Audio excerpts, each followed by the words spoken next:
Hey everybody, HomeSliceHenry here, and today's video is going to be a fun one. In today's video, we're taking a look at another buffed Pokemon from the Season 25 balance update, but this time we're going a little bit spicier.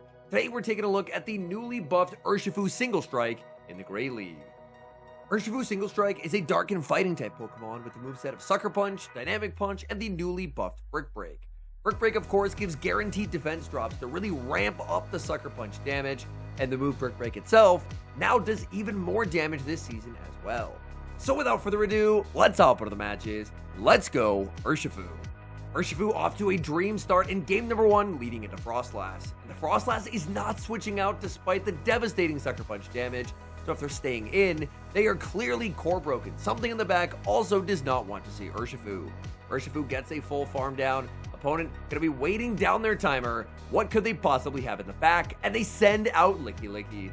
I don't think the opponent's gonna like how this one goes. Brick Break gets the shield, and oh my goodness, it's Dynamic Punch time. Does the opponent try and call it? Yes, they do. Licky Licky gets one shot. In comes Umbreon. Opponent sees the writing on the wall and concedes the match.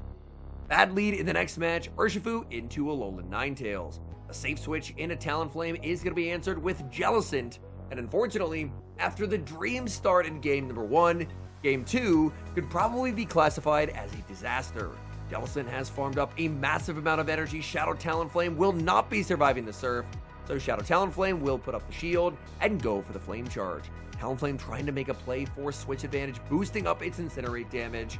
Jellicent goes for yet another surf, and just like that, all shields are down for the Talonflame.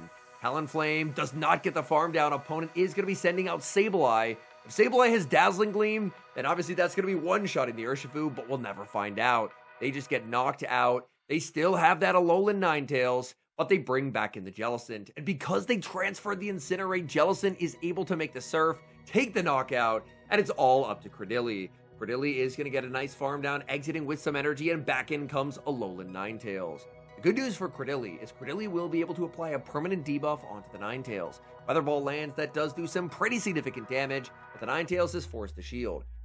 Ninetales probably going to look to CMP tie the Credilli. Credilli going to look to farm up. There's the switch into the Urshifu, and Urshifu will get the catch. Opponents can have to manage their energy so carefully, but Weather Ball doesn't even two-shot now because of the debuff. Urshifu gets 2 Dynamic Punch, winning charge attack priority over the Ninetales, and it's all over. Dynamic Punch takes the knockout. Good leads, bad leads, it does not matter. That game's gonna end in a win. Hopping into the next match, Urshifu into Stunfisk. Very neutral matchup. Opponent is gonna safe switch, not into a Toucannon, which I thought it was when I saw the typing, but into a Rufflet.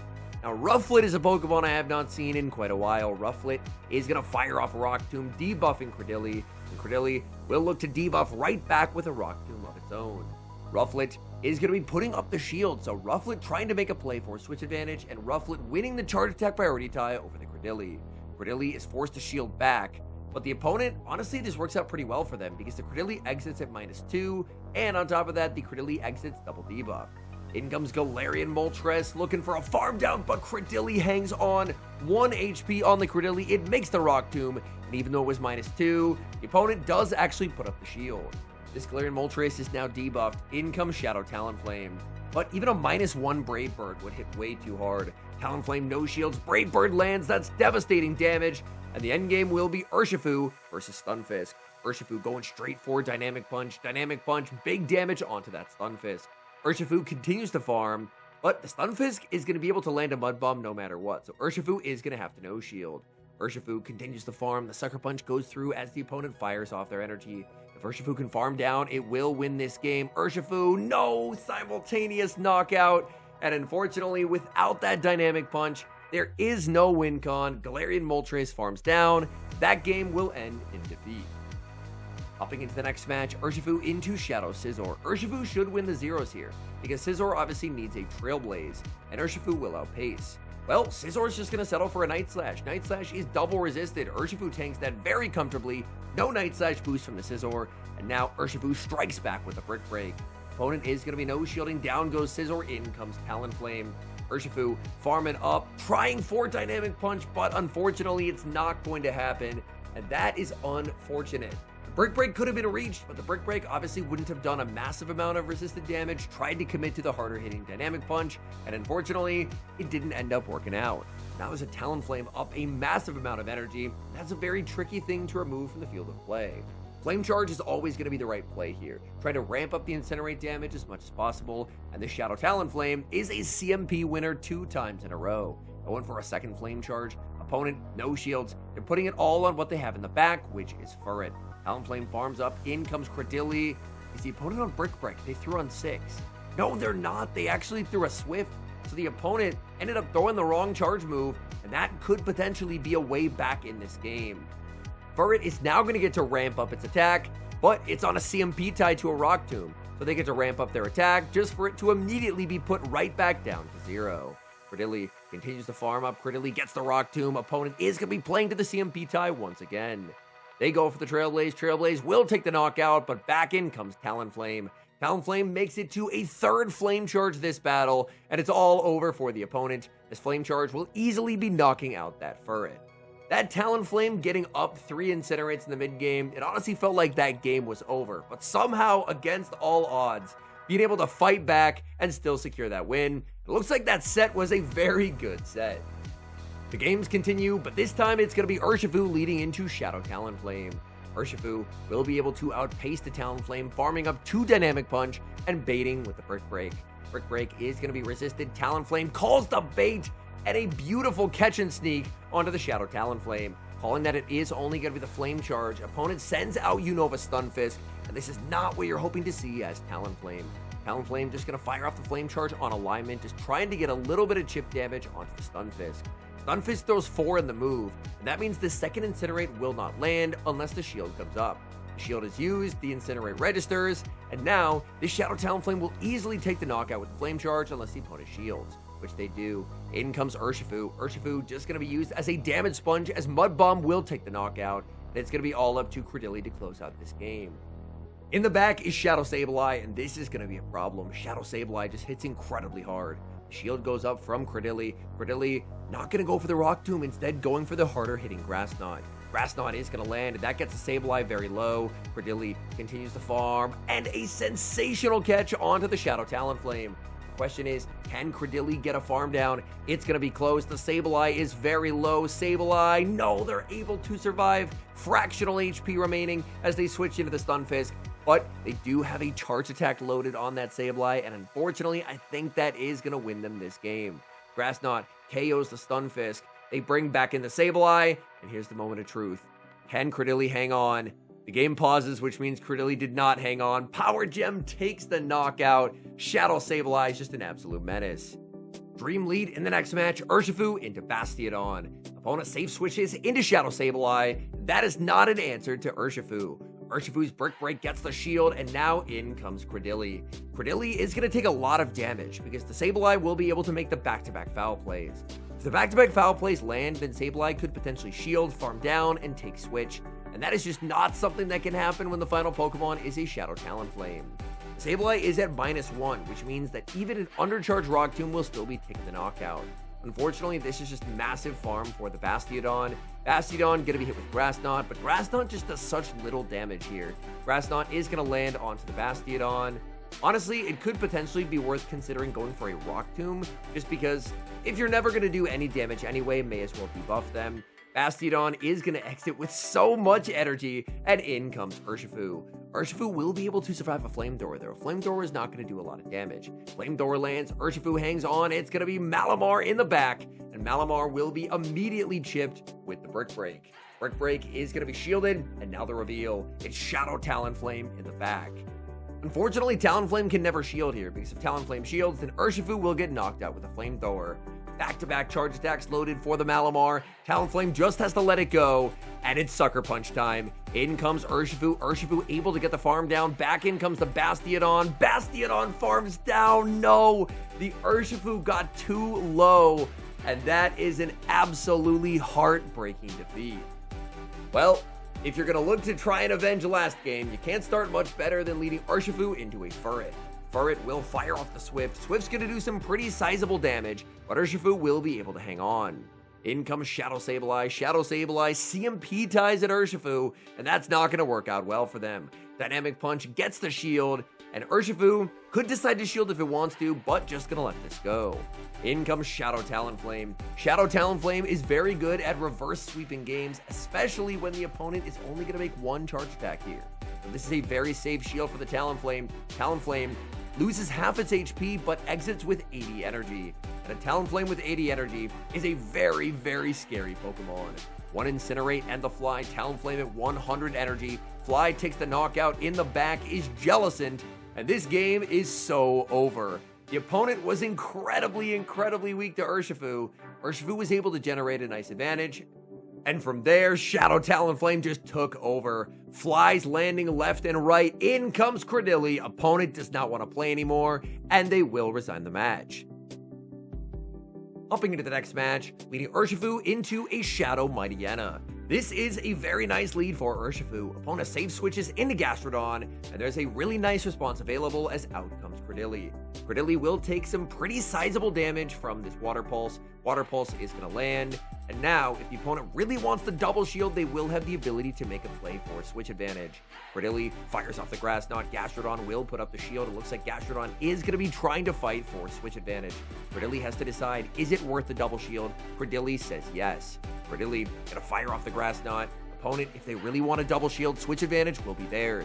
And they are gonna double shield. Quick switch into the Urshifu. Opponent has Corviknight in the back. And Urshifu, Dynamic Punch is gonna do massive damage here. Dynamic Punch is gonna land, my goodness. Urshifu absolutely rocks the Corviknight. Air Cutter is gonna be no shielded, and that does get Urshifu very low. Urshifu tries for a farm down, unable to get it, but what this is gonna do is set up the Shadow Talonflame. Shadow Talonflame gonna be hit with an Air Cutter, but Talonflame still has the shield to hide behind. Talonflame's big worry is the insane fast move pressure from Mightyena. Opponent catches on Gastro, needing a perfect undercharge to win, and unfortunately, it just was too much damage. The undercharge was almost perfect, but unfortunately, it just knocked out the Gastrodon, and Mightyena just farms everything down and takes the win. Urshifu versus Gastrodon in the next match. Gastrodon proved to be an annoyance in the previous match, so let's see if Urshifu can get some revenge. Gastrodon not even building up to the Water Pulse, they're just going for the Body Slam, and if they're going to do that, Urshifu is more than happy to no shield. Urshifu gonna opt for the Brick Break bait, anticipating the opponent will put up the shield, and they do just that. Urshifu trying to get the Brick Break, unable to get there, but at the very least, Urshifu is able to generate a pretty nice shield advantage out of that initial matchup, and hopefully that can set up Shadow Talonflame. In comes Shadow Talonflame into the Gastrodon. Gastrodon is gonna make a last-second charge attack, but Talonflame's more than happy to trade a shield in exchange for a 60 energy head start. Opponent sends out a Marowak. They're realizing Marowak has nowhere to go. Flame Charge into the Marowak does get shielded, and now Talonflame will go for the Fly. Going for the Fly after the Flame Charge will allow Talonflame to retain a 3-2-2 pacing. Marowak's gonna switch out. In comes Dusknoir, but it's not gonna work out for the opponent. The Astonishes do big damage, but not enough. Talonflame takes the KO. Marowak gets farmed down, and what do you know? Shield advantage Talonflame sweeps once again. We move to the next match, picking up a very tricky lead, Urshifu into Blaziken. Even though Sucker Punch is resisted in this matchup, I don't know if anyone told that to Shadow Blaziken. Blaziken is so frail that even resisted Sucker Punches hit for some pretty significant damage. Blaziken is going to be switching out, catching a Brick Break onto Fortress. It's a Shadow Fortress as well, and Fortress only survives one Incinerate as the second Incinerate picks up the knockout. They have Credilli in the back as their final Pokemon. The Shadow Talonflame, up a lot of energy, is going to make life very uncomfortable for this opponent. Look at the Talonflame landing these Incinerates, boosting up. Talonflame is going to be shielding. Going down all shields when the opponent has a Glassy Sweeper like Blaziken is often a very scary spot to be in. Fly takes the knockout, back in comes the Blaziken, but look at the Incinerates. Oh my goodness, Blaziken's getting absolutely melted. Blaziken takes the knockout with the Blaze Kick, but the damage is done. In comes Urshifu. Urshifu gets the Sucker Punch down of everything. Down goes Blaziken and Credilli. That was a very interesting game. I thought that game was lost, but my goodness, Shadow Talonflame, those Incinerates were absolutely criminal. Hopping into the final match, good lead Urshifu into Magcargo. Urshifu getting that Brick Break debuff as Magcargo is going to be debuffing back with the Rock Tomb. Magcargo farming up energy. Another Brick Break comes out from the Urshifu. This Brick Break, will it be enough to deliver the KO? We'll never know. Magcargo puts up the shield. Honestly, letting the Urshifu go and going for farm could be a pretty nice play, and that's exactly what's going to happen. In comes Credilli. This is a double debuffed Magcargo. Acid's actually doing real damage, and before they're able to get their overheat, Rock Tomb will deliver the knockout. In comes Corviknight. Corviknight answered with Shadow Talonflame. It's Galarian Moltres in the back, and it's just all over. There's just no way through this Talonflame for the opponent. Talonflame going for an undercharge. That's a nice undercharge. Talonflame wants to exit with energy. The boosted Incinerate is going to be taking the knockout. In comes Corviknight, and because of that undercharge, Talonflame outpaces. This is a boosted Flame Charge, KOing that Corviknight and securing the win. And now some final thoughts on Urshifu Single Strike and the Brick Break change as a whole. Obviously, Urshifu, as I mentioned at the start, it's a pick for fun rather than for climbing in the Open Great League. It's for trainers who say, you know what, it's an interlude season, and I'm looking to spice things up, run something a little bit different. Getting extra damage on Brick Break is a definite plus, because previously Brick Break was an absolutely atrocious move. I believe it was 40 damage, 40 energy, which is so bad. Like Rock Tomb, for example, is 80-50. Rock Tomb, 10 more energy, but literally double the damage. So getting a little bit of extra damage on Brick Break is quite nice, and it can make some of the Pokemon that have Brick Break potentially start to consider it. One Brick Break user that I think could be interesting is Furret. Now, giving up Trailblaze, that's a hard move to let go of, but with Brick Break, it would turn Furret into a Pokemon that, instead of targeting the waters with Trailblaze, it could then potentially target the Steel types. As Furret, hitting for double super effective into Bastiodon, for example, would actually have a winning matchup. So I do really like the Brick Break change. They're trying to take moves that up till now have been pretty awful and try and improve them. And Urshifu, I think, could potentially be interesting in the Master League, especially if Lunala, which just got buffed thanks to the Shadow Ball buff, ends up being very popular. Then maybe there's a path in the Master League for Urshifu Dark to absolutely take some names. Anyways, thank you guys so much for watching. If you enjoy watching content like this, please do consider leaving a like on the video and subscribe to the channel if you haven't. And an extra special thank you, as always, to our channel members here on YouTube. The support you guys provide is genuinely so appreciated. So thank you guys oh so very much. And until next time, I've been HomeSliceHenry.